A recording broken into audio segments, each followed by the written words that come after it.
Imagine trying to collect a hero's ransom without ever having to face a hero's risks. This is the gamble John and Sitaram take when they crin crude disguises to deceive King Fakirmal.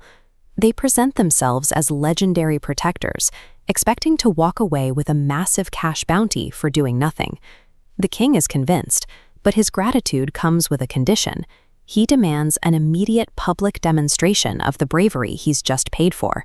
He has organized a specific form of entertainment, a gladiatorial match between his new heroes and an apex predator.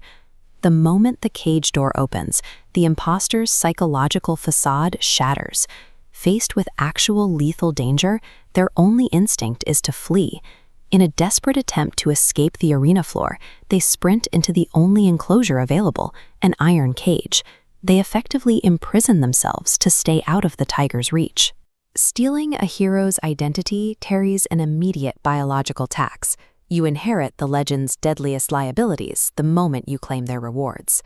The chaos prompts the arrival of Inspector Chingam, who attempts to use his official authority to stage a rescue. The rescue mission ends instantly when the inspector looks the tiger in the eye.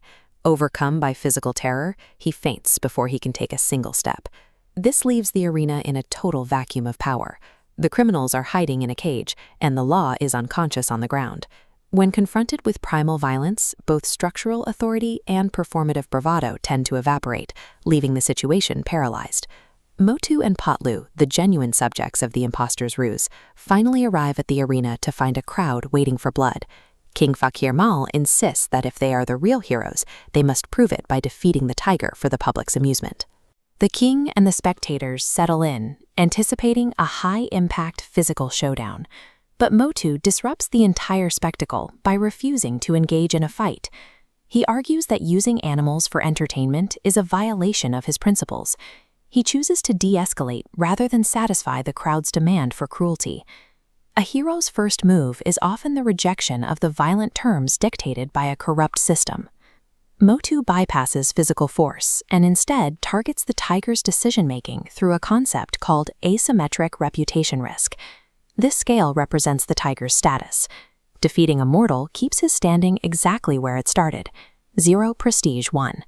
But if the human lands a single strike, his legendary reputation plunges. The jungle would know a commoner hit the king. By framing the combat as a lose-lose proposition, Motu forces the predator to recalculate the cost of its aggression. The tiger realizes that fighting is mathematically and socially illogical, choosing to stand down. Intellect neutralizes physical brawn by stripping the enemy of their perceived value in winning. Instead of a bloody climax, the hero and the predator reach a mutual agreement and declare a truce. Motu and Patlu immediately use this new alliance to turn the tables on King Fakirmal, demanding he release those trapped in the cage.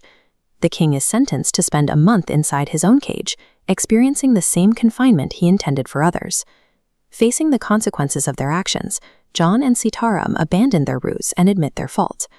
Bravery is not the impulse to charge into a fight. It is the mastery of knowing when to use empathy to turn a deadly threat into a temporary ally.